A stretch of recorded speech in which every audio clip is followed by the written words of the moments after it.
What is good, YouTube? What is good? Hope y'all enjoying yourself. Happy New Year's. I know it's gonna be the first video of the New Year's.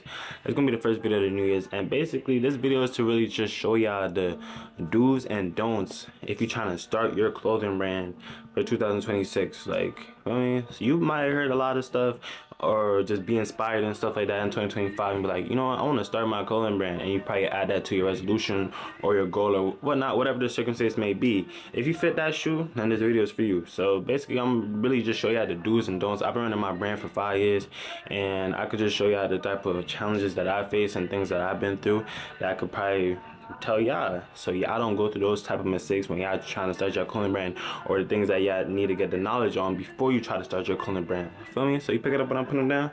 So yeah, without further ado, I'm about to sit down. I already have some stuff on my notes, and I'm basically just gonna like really just give y'all a whole spreadsheet of the do's and don'ts when you start your clothing brand. I'm gonna give like around like 5. So, and I'm gonna like name it, give some titles like on the bottom of it so you can really see what topic that we on, and we're gonna go on from there. I'm gonna explain everything, and yeah. All right, so boom, yeah. Boom, right now we in my studio space right now where I make clothes, craft clothes, brainstorm, keep my inventory, everything. You feel me? Samples, everything. So that's where we are right now. But I'm really gonna show y'all the don'ts. Don't be expecting, this is the first one.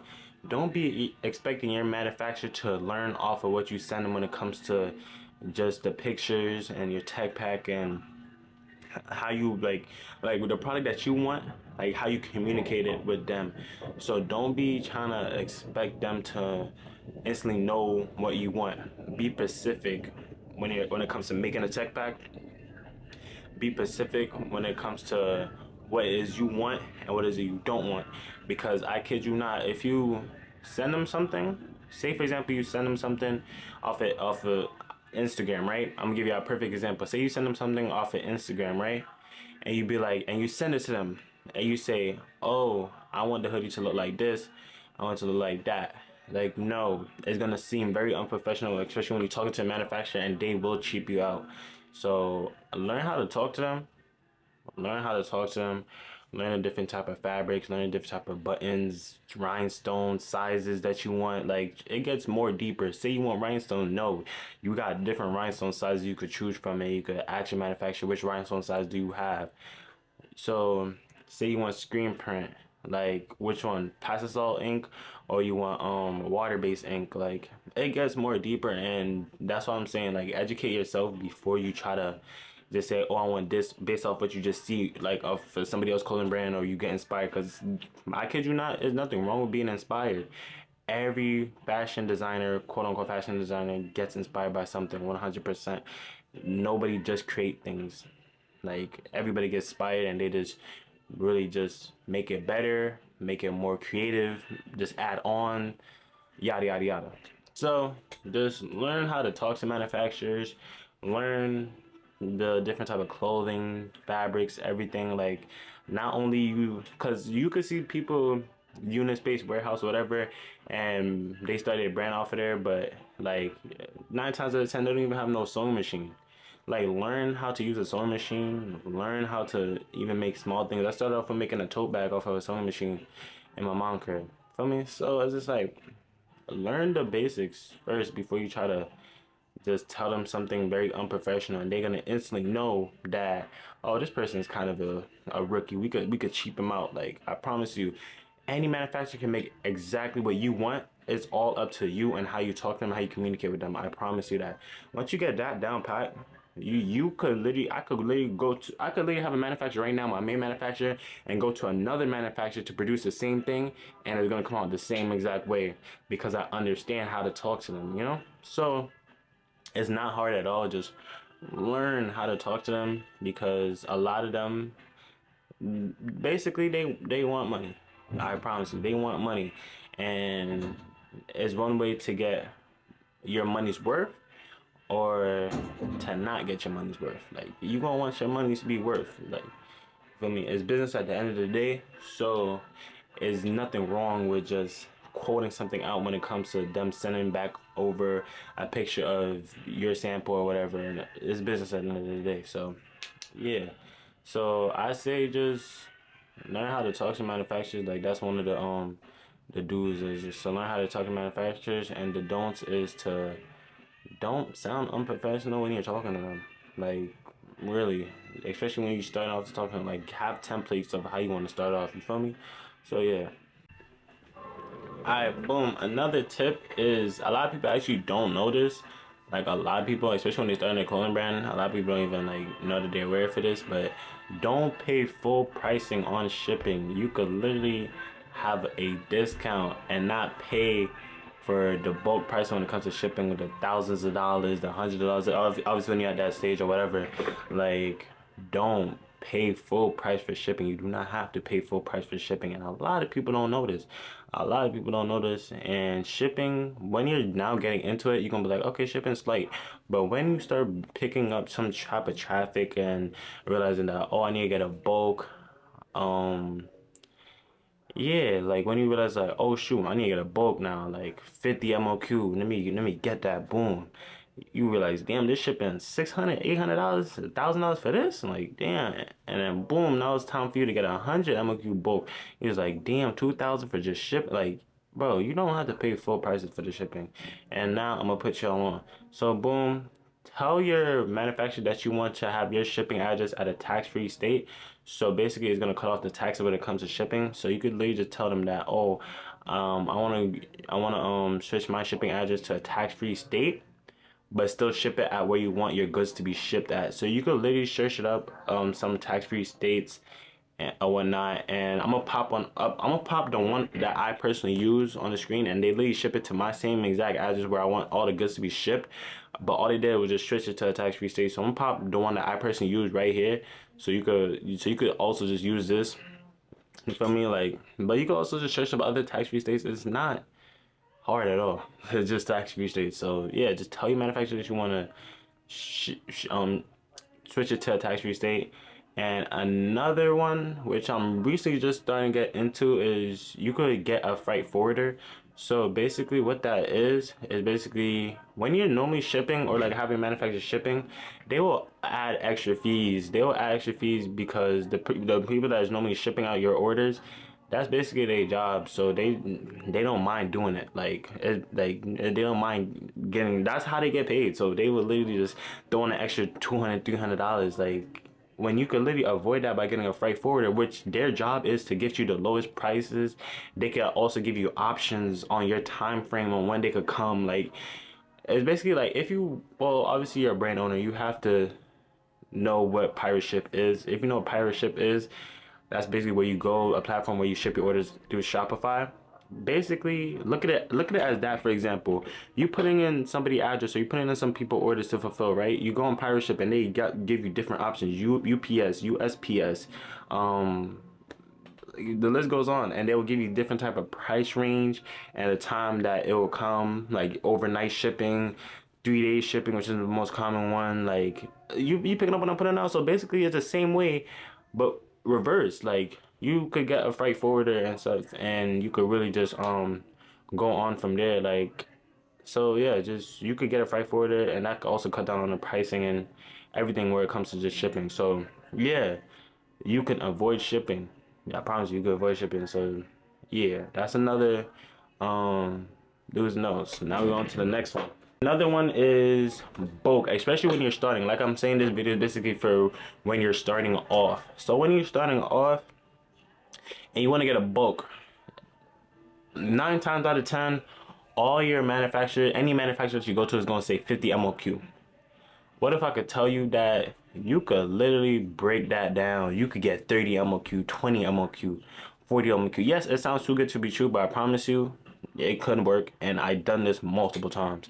So basically, say you want a 30 MOQ, say you don't want to pay 50, you want to get 50 garments because you're just starting and you don't know what's going to happen and yada yada yada. You could get a 30 MOQ, which is much cheaper and much more convenient for you and your space right now. So Say for example, you want 30 MOQ. Guess what? For per garment, you can actually manufacture to up the price per garment. So they could still win on their end. So they wouldn't mind giving you a lower MOQ if that makes sense. Now, I'm gonna tell you what that means and what you gotta do. So boom, tell your manufacturer that, oh, I want 30 MOQ. They're gonna be like, oh, we don't do 30 MOQ, 50. Okay, can you up the price per garment and make it even equivalent to if you was to do a 50 MOQ. If that's how they want to do it, it depends on how your manufacturer want to do it or whatever the circumstances may be. So say for example, I'm getting a hoodie, right?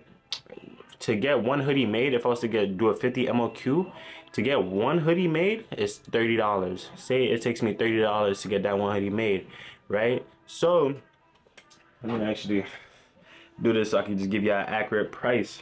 Just do this so I can give you an accurate price and be quicker and transparent. Like I said, I am making this raw, so everything is just completely authentic. Like everything's authentic. So say 30, right? Don't know if y'all can see this. 30, that's how much it costs to get one hoodie made from a manufacturer, right? Say that's times 50, right? That's $1,500. So you're like, damn, shit. Like, I don't even know if this gonna be good or whatever. I don't know like what's gonna happen. Boom, like I think that might be too much. Like I wanna start off with a 30 ball. Like, boom. You could do that. Say your manufacturer say, okay, we could do it, we could say we could do that, but we're gonna have to charge an extra $3 per hoodie. To fine by me. You eat, I get what I want. So you feel me? So you gonna still eat, I'm gonna still get what I want.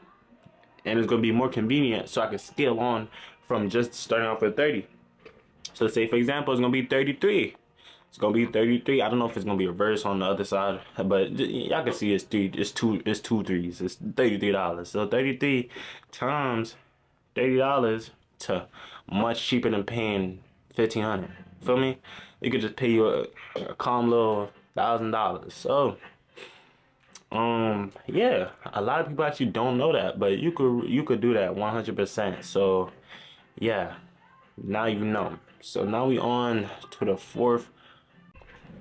All right, boom. A lot of people do this, but especially influencers when they start brands or whatever it may be, don't mix your personal brand with your actual clothing brand. What I mean by that is like, okay, say you have a personal IG page. Everybody have a personal IG page. Flickr, boom, whatever you may do, story, whatever, boom. That's your personal page. Like, everybody have a personal page. That's cool, but you want to mix that with a brand page. Like, it's not even separate. You don't have a whole separate account for that. So you put your link on your website in your actual personal page. Like, no, separate it, please. Separate it, please. A lot of people actually don't, like, a lot of people do this when they first start, like, make it separate. And the reason why you want to make it separate is because, say, even for example, if you're an influencer and you're trying to start a brand, the reason why you want to make things separate is because it's gonna be a confusion. It's gonna be confusion. You're gonna be posting content of your personal page and your business page, or you're gonna be doing collab posts with both of them. Like, it's gonna be confusing to the customer. And when it comes to the customer, you want to make sure that it's as simple, as straightforward as possible. Because you could be an influencer, boom, your fire dies down, your brand dies down. You picking up what I'm putting down. So you want to separate certain things. Like, even with me, I don't even follow, like, with my brand page, I have 0 followings. In the future, say if I do collabs or work with whatever it may be in the future, but I have 0 followings. I don't even follow myself. Even on my personal page, I don't even follow. I think I do. I'm not even gonna lie. I think I do. I think I'll be dumb if I don't follow my actual page. Like, that ain't gonna stop nobody. But the point is, on my business page, I don't follow nobody. And not even my personal page. Like, I don't tag my personal page. I don't do none of that, even vice versa. So, like, basically what I'm trying to say is, make sure you have something separate. A lot of people notice already. A lot of people don't notice already, especially when you're trying to start off. So make sure you have things separate. You have a business email, separate that. Don't be mixing. Basically what I'm trying to say, don't mix your business with your personal. So when you get in the future and when you learn that discipline when you're first starting off, when you get more, when you progress more, and you started doing certain stuff like having an LLC, you will understand that discipline that you already learned. So when you get an LLC and you do certain stuff, it's like it clicks to you. Now you're gonna see why you didn't do that.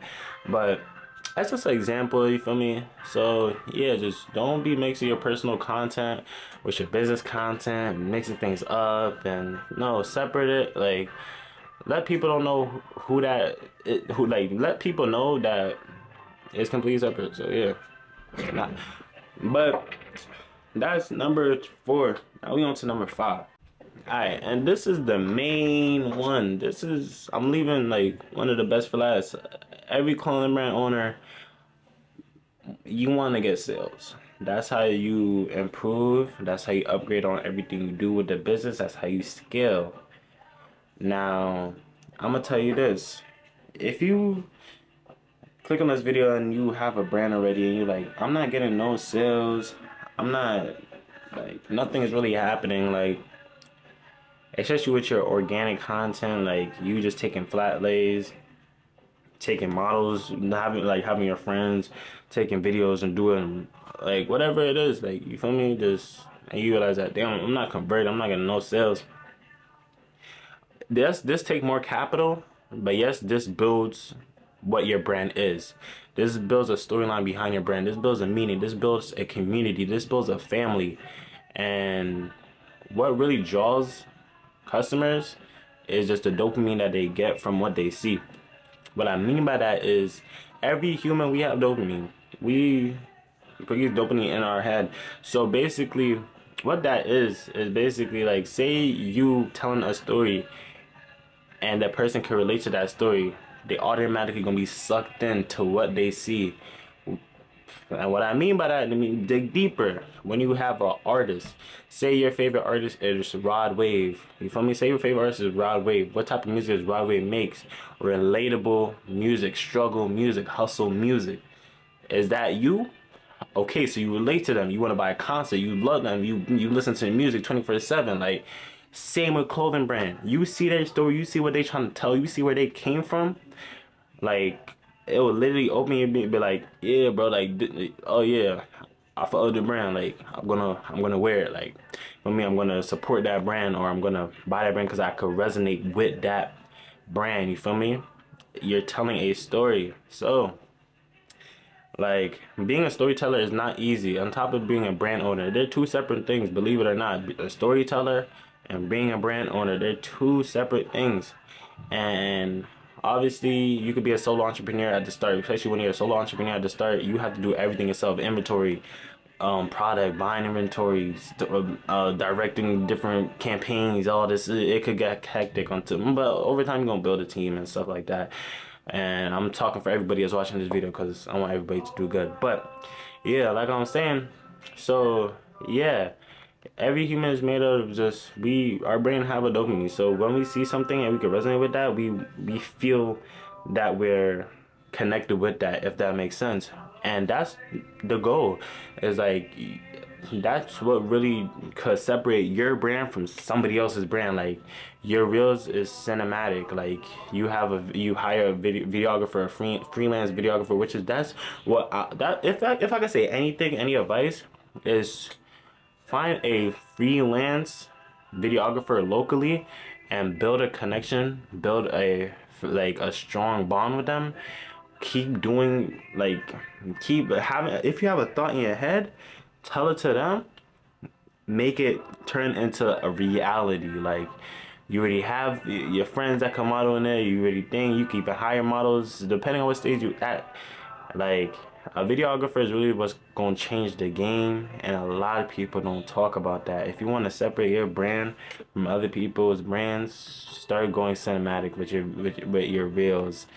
That's what's gonna build the algorithm in Instagram in general. Like, I promise you, if you take a video and you doing this, and you see somebody else with a whole cinematic camera and stuff like that, but they actually telling a story. It's not that, oh, they have a cinematic camera, they're all not gonna do. No, they telling a story. Like, you feel me? Like, from start to finish. And make sure the first 2 seconds of the video, or first 2-3 seconds, 5 seconds of the video is eye-catching. What I mean by that is, make sure it have something where it could be like, okay, I'm gonna stay. Think about it like this. This is you, and this is you every single day. You're scrolling, boom, you're scrolling, boom, you're scrolling, and then boom, you scroll, you look back up, and you stop. That's what you want. You want somebody to be like, what the hell going on? Like, literally. So, and a couple of examples of that is like, because I definitely did see this recently, but it's just like a car literally going fast. A car literally going fast and like looking like it's about to hit the models and stuff like that. Like, you're like, damn, bro, what's about to happen next? Like, create a what, like, yeah, create that. Like, create a what's about to happen next. Like, create a what's gonna happen in the next 2 seconds. Create a, if you stay, you get to see what gets to happen. If you stay, you feel me? Like, that's really how it is, and it's much more deeper than a lot, and that's why a lot of people quit at such a young time when it comes to starting their clothing brand, because they don't understand the fundamentals, and they don't understand that it's not a get rich easy. Like, it's not none of that. Like, it takes time, it takes perfecting crafts, it takes dedication, it takes determination, it takes long nights, it takes, even when you get that one order, ship as fast as possible, build that type of customer base where you know that it's like you like you're determined, like nothing can stop you, and you have that fire. So just, always stay motivated to what it is that you have in your mind, the big dream. So yeah, create that and execute that. Like, it's steps by steps by steps, and you're not gonna go to the next step if you can't even take the first step. So I would say, like, yeah, tell the story and create that wow factor with your brand. And that's what's going to separate your brand from a lot of others. Just make sure it resonates with what a lot of people could, like, relate to. With my brand, it basically means Proverbs. Basically means, I don't know if we're going to focus or not, but it basically means Proverbs 31, belong to God, devoted to God. So, also, not, it's much more deeper than that, and also every piece is a storyline. Like I keep telling you, create a story is a storyline, and with every piece, it basically have a quote, and it's gonna keep on going with every campaign I do, and it's basically gonna keep on going to make a paragraph, a sentence, or whatever it may be, but something that everybody could like take in and like relate to it, and like really just make you feel like, okay, I'm one. Like, it basically like suck you in. Like, it basically just feel like you're one. Like, you could relate to this, and this is something that you could just be like, oh yeah, like, that's why I could relate to it, and I've been there, and you feel me. So what I mean by that is, my first ever campaign, my first ever piece that I dropped, it says watch my back. It says watch my back. The second one was don't compare yourself to others, and the other one, which is now in production right now, basically says never give up, and it's gonna be like a full-on sentence at the end of whatever it may be, like until judgment day happens. Like, it's gonna be a whole sentence, and it's gonna leave back a message for each and every limited piece that I drop. Like, I wanted to just leave a message, like, and a life lesson message, not something where it's just like we instantly know, but it's just a life lesson message, because I feel like that's what separates my brand from other brands. Is like, each and every piece is a storyteller, and yeah, it depends on which piece you get, and all of them are limited. So until the next sentence, until the next phrase, the next quote, and in hopes of you, like, if you have that to like resonate with you. But I'm getting a little off track, but yeah, that's basically it. Give y'all 5 do's and don'ts, tips, whatever you want to call it. But yeah, I'm gonna pick y'all up.